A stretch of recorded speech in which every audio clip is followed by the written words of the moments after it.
parents brought my grandmother from the Dominican Republic to live with us in Brooklyn.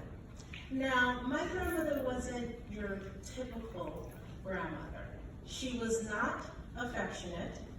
She did not bake my sisters and I treats.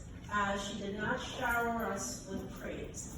To the contrary, she scolded us quite often for our various misdeeds. She had no use for genteel language. In fact, she cursed like a sailor. And she smoked cigars. Yeah, my grandmother was badass. And I loved her dearly. The thing I loved the most about her is that, unlike other adults, she spoke to us like we were grown-ups. I felt like I could talk to her about what I felt or ask her questions and have her give me honest answers. And so it was, one summer day when I was about 12 years old, I said, you know, Grandma, I think little kids are really annoying. And when I grow up, I don't want to have any. My grandmother did not skip a beat. She says, well, don't say that, because God gives the most kids to people who say that. I accepted the gospel according to grandmother, and I didn't say another word.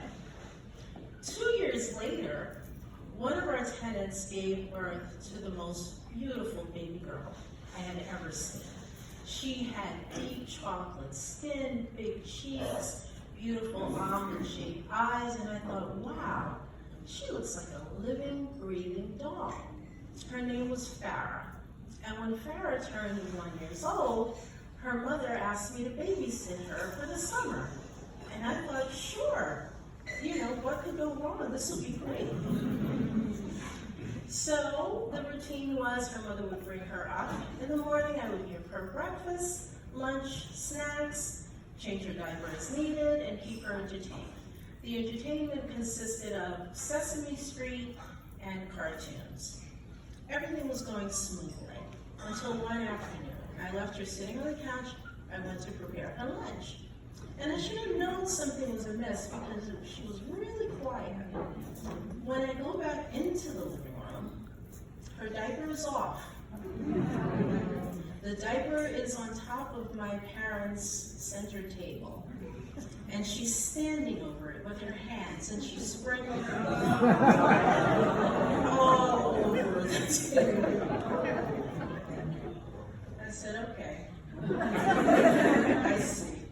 So I cleaned the mess up, I restored order, and then I went over to my grandmother, who was sitting in her usual spot by the kitchen window listening to the Spanish radio station. I said, you know, Grandma, even when they're really cute, they're really annoying. And she says, yep, that's the way it is.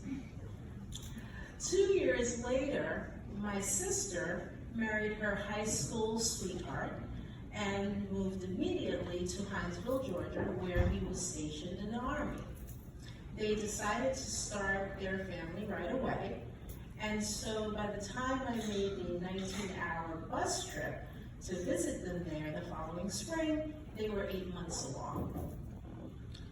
On April 29, 1983, my sister gave birth to my nephew, Andre Jarrell MacArthur, Andy to the rest of us.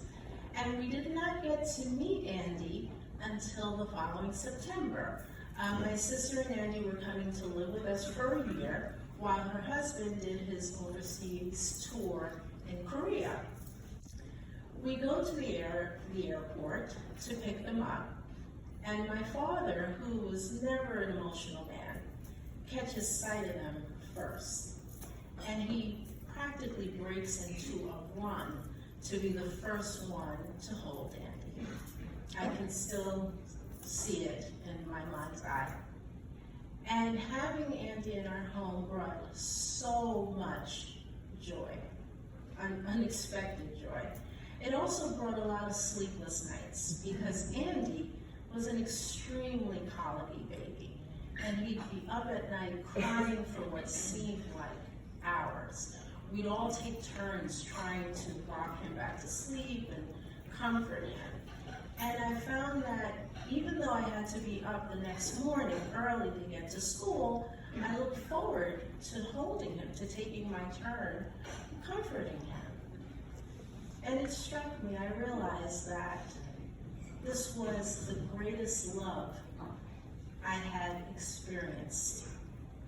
And of course, I abandoned the idea of not wanting to ever have children when I grew up. And from that point forward, Andy's birthday is one of the most meaningful dates for me, because it was the first time that my heart was cracked wide open so that a beautiful little soul could climb in. Thank you.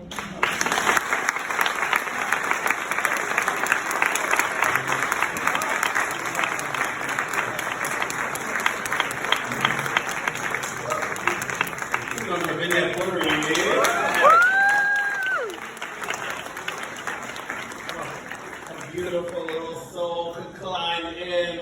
Ah!